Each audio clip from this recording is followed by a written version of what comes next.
Hi everyone, thank you for joining me today. Today we are going to sit down and go over my usage report for my August palette project. I decided after doing Project Big and Small last June that I actually think is a great idea for me to set aside some palettes that I will use as my focus palettes for the work week so that I can give the palettes in my collection a little bit of more intentional love throughout the year and avoid falling on the patterns of just using the same things over and over.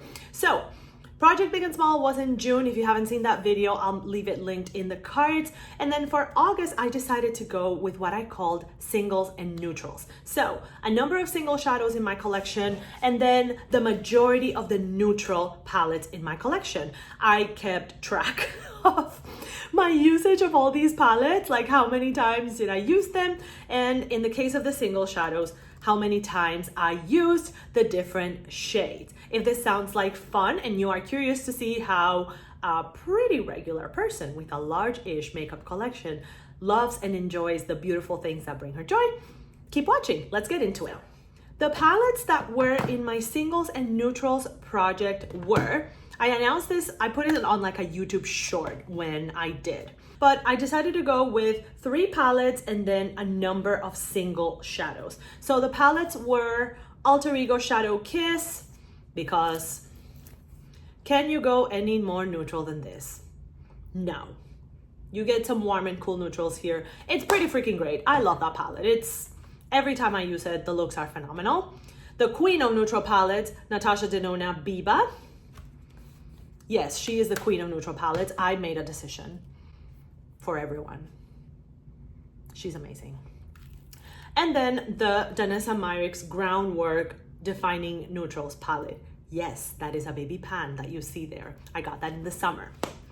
And then for single shadows, I decided to use the 5 singles that I got from Rituel de Fille when I wanted to try the brand. The shades that I have are Flora, Love Spell, Serpent de Mer, Cultist, and Mineralia.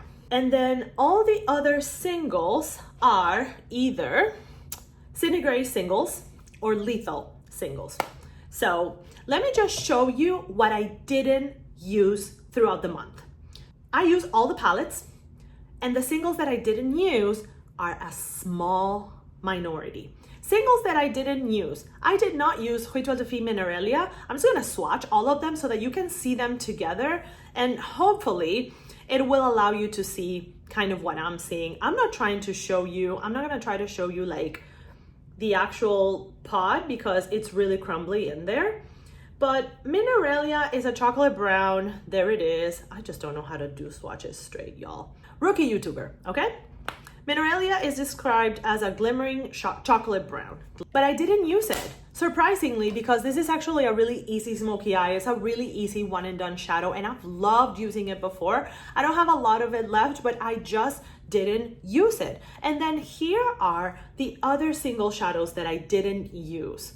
And I don't know what it looks like to you, but to me, this looks like a collection of rather disjointed shadows, especially when you see the other singles that I did use.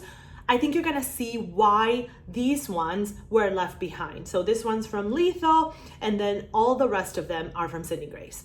Let me show you swatches of all of these so that hopefully you can see that like it's just a matter of, I just couldn't find a place for them, combining them with other things. It just didn't happen. There's nothing wrong with the shadows themselves. Sometimes these things just don't happen. Now that I'm swatching them, they're starting to like actually make a lot of sense together. Look, sorry. Yeah, now that I'm swatching them, they're kind of starting to make sense together. Maybe I should carry these singles over to September. I don't know, these look really nice for like fall. Maybe I should use these in September. Maybe I'll keep them like as wild cards or something. I hate the waste that makeup wipes create, but I think that maybe for filming purposes, it would be nice to have them. Because otherwise I need to like get makeup remover and all of that stuff, and it gets really, really messy. Okay, fine. They actually seem to make more sense than I thought they did. They actually do. Sorry for the bracelet in the middle. Hard to see that gold from Lethal over there, but it's actually a really, really pretty canary yellow, but with shimmer. It's just getting kind of washed by the camera. But in total, there are 4, 3, 8 single shadows there, plus Mineralia, that's 9. And those are all the shadows that I had intended to include in the project that didn't get used. So not too many. Then I'm gonna show you the guest features, or the guest shadows. I only brought in 3 eyeshadows outside of what I had set aside for August as guests during this month. One is Mahogany Angel from this Pat McGrath holiday palette. This one is the Nude Allure palette from the Celestial Nirvana collection. I used it yesterday. Yeah, definitely a little hard to see with the lights, but this is the shade, what is it called? Mahogany Angel from Nude Allure from Pat McGrath Celestial Nirvana, the mini palettes that she released last year. There it is, and I just used that as a one and done shadow yesterday just because I wanted something easy. I was just running errands. So there was that. I do love those little 6-pan palettes from Pat McGrath. Is it 6 or is it 5? It's 5. It's 5. It's 5. Because this is like a really easy neutral color story that can lend itself to a lot of situations. Like this is like really wearable for every day, but these look really sophisticated in the eye. So if you wanted to use it for a special occasion, you could. I still think that some of these are like making their rounds in like TJ Maxx and stuff. If you can get them for a discount, I actually think they're a great introduction to the Pat McGrath formula. So this shade over here was a guest this month. And then I also had 2 shimmers from the Unearthly Cosmetics Sleepover palette make an appearance. One was Satin, here it is. It's a really like cool icy pink with a bit of a gold shift. Absolutely, there's a gold shift there. It's a really pretty shade. And then I also had, as a guest, the shade Sweetheart, which is this kind of magenta purple matte. So as you can see, the guests were something that was completely outside of like the neutral theme of this month, but it's clear why they were guests. It's because those days I was looking for pinks and purples, which are some of my favorite shades to wear. So I decided to bring those in to kind of spice things up a little bit, which is totally fine. I mean, I do have a large makeup collection for that reason, because I like variety and I like different eyeshadow formulas and finishes and so on. Now, let's get into the actual usage report of the rest of them. So the guest shadows that I brought in, meaning those 2 shades from the Sleepover palette from Unearthly, this one, and the 1 shade from Nude Allure that I did use, I only used those shades once. Next, let's move on to the single shadows. The single shadows that I have are primarily from Sydney Grace. In this group, there's only 1 single that is not Sydney Grace. It's from Lethal Cosmetics, and you'll notice when you see the difference in the pans. And all of these, except for the 2 multi-chromes, are from the Mel's Memory Bundle. That's how I bought them, although they are Sydney Grace single shadows that you can use, that you can buy individually. Let me show you first what they look like. So this is what happened. So this is just an empty magnetic palette that I bought from Amazon. Honestly, it's not the best quality, but I wanted to have something big enough to store single shadows for, you know, the longer term. And I think that this is getting the job done for the moment. So all of the shadows except for the multi-chromes are from the Sydney Grace Mel's Memory Bundle. Here's how things happen. I started to notice patterns. So first I used these, and then like I brought in the multi-chromes a couple of times. Like again, these are all shadows that I only use once throughout the month. And then I started bringing some of like the more metallic shades, but I definitely noticed that I was gravitating towards these neutrals that have a lot of brown and pink in them. And then slowly I started to get into the golds. And then last I used this row of greens. I used that row of greens yesterday. So I was definitely feeling a certain kind of way of like very soft neutrals at the beginning of this month. And then as the month progressed, I started getting more comfortable with including other things. And like by the end of it, it was very clear to me that those greens needed to be used. Like, come on. And you can see the look on my Instagram. I really like playing with the Sydney Grace shadows. They are quite possibly one of the best matte formulas in the entire beauty space. I really love them. And I enjoyed every single look that I did with these. But the point is, I used all of these shadows once, and they are all from like the same bundle, or at least most of them.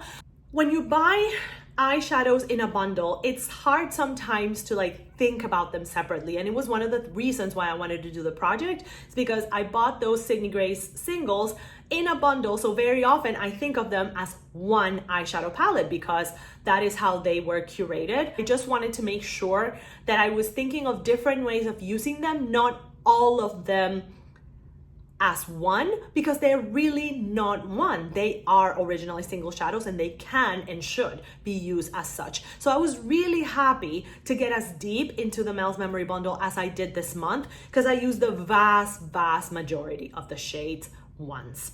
Then we're gonna go into the Danessa Myricks Groundwork palette Defining Neutrals. I use this palette a total of 4 times throughout the month.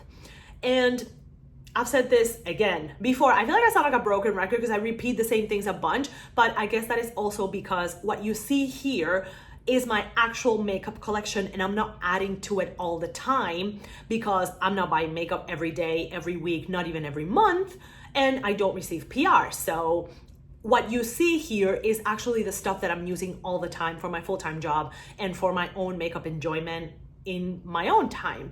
So this is designed to be a workhorse palette. This is designed to be the groundwork. Like the name is so apt for what the palette is supposed to do. Did I use any of these shades as blushes? No, I didn't. But what I did use was use more of the powders this time around. So I used, instead of using only the putties, which was pretty much what I had used before, and you can see by the dips because the putty is really like, it's really soft. Instead of going for the putty, which is my natural inclination, I used mostly the powders when I used this palette this month, and I used it 4 times in total. I remember using this powder, this one. I remember using all those 4. And this is it's a great purchase in my opinion. If you are someone with a really basic makeup collection, or someone that is like, I don't want a ton of color, but I also want like something to support other things when I'm working around them, I think this is a great palette to have. I think a makeup artist could really use this as a basic palette on their kit as well, because it's also very accommodating of different skin tones and people with different undertones. Like, look how gray that is, and how yellow this is, how red this is.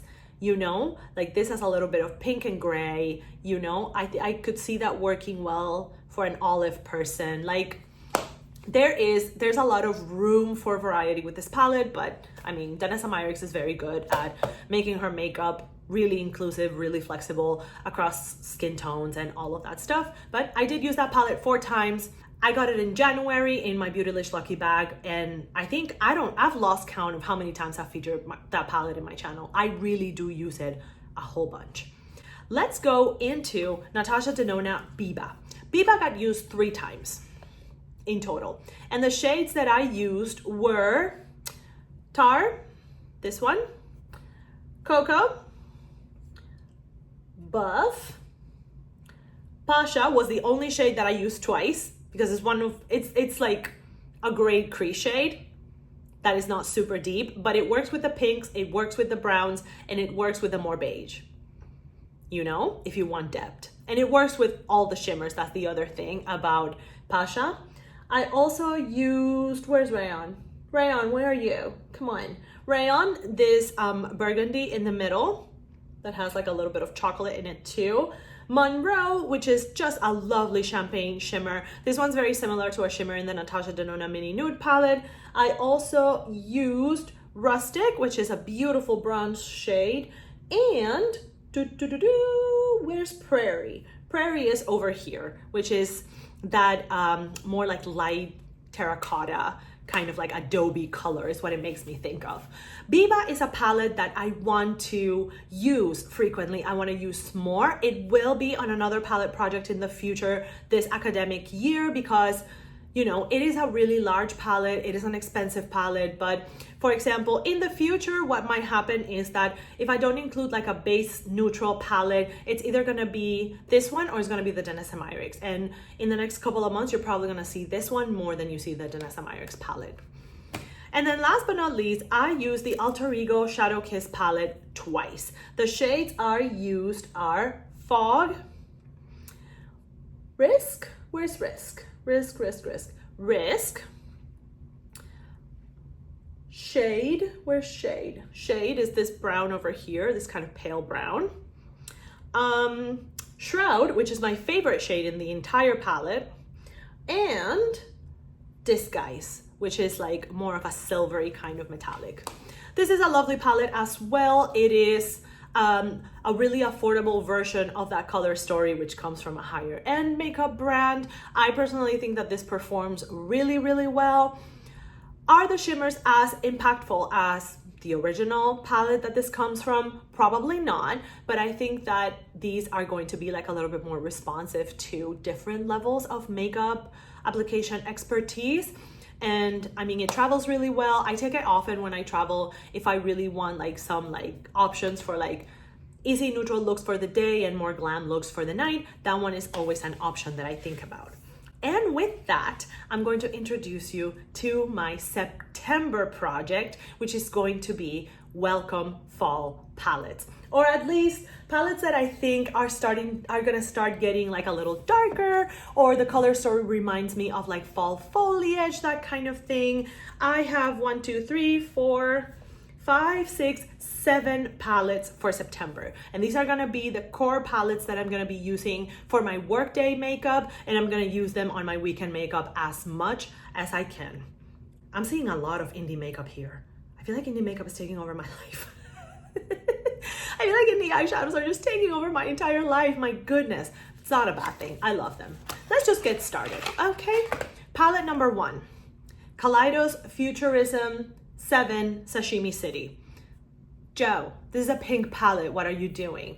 But look at the mattes though. I feel like the mattes are like fall foliage. It gives me fall leaves. And even that yellow is like fall leaves. So I think that this is like a neutral with a little pop of color that I can include. And I wanted to include one of my Futurism palettes because they haven't been used in a while. I think that this is gonna be like the easy looks that I don't have to think about too terribly much palette. Then we have Unearthly Cosmetics Fairy Frolic. Can we get any more fall than this? We actually can, but hey, this is a palette that I've spoken very highly of before. It is very, very intuitive. It's like colorful neutrals, but it's very, very easy to use. The mattes are very, very manageable. And these, almost all of them really, work as one and done shadows. This shade Fairy, which I'm now realizing is a duochrome. I've had this palette since like January. I'm like, oh, it's a duochrome. It's September. Yeah, Fairy is a duochrome, and is probably my favorite shade in the entire palette. It's really amazing. Frolic is also, no, Frolic is not a duochrome, never mind. Frolic is just like gold. But again, fall foliage, fall foliage, fall foliage, fall foliage, fall foliage, depending on where you are in the world. Okay, like there are a bunch of fall colors here, and this palette is just really fun to use. I really like the looks that I get out of it, so definitely had to go in for September. Palette number 3, this one, I mean, you would have come beat me up if I didn't include this palette, because I made such a ruckus about how this palette was released at the wrong time of the year in my dedicated video for it. You can check it out right here. That this is absolutely like September 1st, I gotta start using this palette like crazy. Because, I mean, yeah, I really think it's an all-season palette, but I mean, come on. How much more fall can you get than this? This is the perfect summer to fall palette, Natasha Denona Zendo. I have 2 pans in this palette, and I think this shade, Aura, I think will be my third pan. I'm hoping for it. I'm gonna work for it in September, but this is gonna be my third palette. In my wildest dreams and in my greatest wishes, Natasha Denona reformulates this palette and re-releases it with her good formula. Because now that she released the Yucca palette, we know that she can do greens without the inconsistencies that these greens and these teals have. I would love to see her re-release this palette with her better formula, with her more consistent formula, and with some of these shimmers like transformed to like her new wet look kind of topper formula. Especially Yama, this shade that I love so very much, is my favorite shade in the entire palette. I would love to see that in like that new formula that she has that is supposed to be amazing. I haven't tried it, but I mean, how could I leave this out of a Hello Fall project? Come on. Of course, Natasha Denona Zendo is gonna be here. Palette number 4, another indie brand. Nomad, Fire, and Ice. And again, I think that as you see, the colors are getting bolder, the colors are getting darker. We're gonna see more cooler tones, a lot of greens, a lot of browns, a lot of blues, these darker reds. This is a pretty deep red on the lid. This palette is super fun to play with. You get such a variety of shades, and like they all perform and look so different in the eyes that I feel like it's also a great transition between summer to fall palette, because like you have this really lively green, kind of minty green, and then you have like this pale lilac shade, and then this periwinkle kind of blue that is actually a duochrome. It looks blue on the screen, but I'm seeing it purple. It's called Valkyries. Also, these kind of more pastel blues are also great to like transition from summer to fall, but are gonna be icy enough to make sense in the fall winter. So this is also going in. Then we have a palette that I wasn't sure about including, but I think that with how bold the color story is, it makes sense, and is the ABH Jackie Aina palette. I think that there are some really interesting bold shades here, and you get a bit of variety, but it is definitely a bit of a darker palette. It's really hard for me to not go really deep on my looks. Like, this is almost impossible to like soft wash of color, but when have you seen Jackie Aina do a soft wash of color? I don't think that she's capable. I haven't seen her makeup content in a while. I don't know if her makeup style has changed. I doubt it, but this is a palette that to me calls for like moments when you want your makeup to be a little bit more intense. My favorite shade of the palette, as you can see by the dip, is Sponsored, which is like a green brown duochrome. Love it. Jackie did a great job with this palette. It's the only ABH palette that I own, and I mean, I wish that all the ABH palettes were like this, because this is great. It's really colorful, but not super intimidating. Although when I bought it in 2021, I was like, oh my God, I'm never gonna own a palette more colorful than this one. Ha, ha, ha.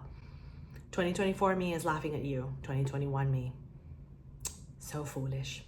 So foolish. But this is going in. ABH Jackie Aina palette. I'm gonna test again that whole theory of ABH palettes are so easy to pan. Girl, I've been trying to hit pan on at least one of these shades since the summer of 2021 when I bought this palette. Have I hit pan on anything? No. And I keep hearing people, ABH palettes are so easy to pan. And here I am looking at my Jackie Aina palette like, what? In what universe are these easy to pan? They're so pigmented. So we'll see how it goes this fall, but this is definitely part of my September palettes. We have two to go. Second to last, the Child palette from ColourPop. This is a palette that I've been thinking a lot about lately because it's not getting the use that maybe it deserves, and I'm not really sure why.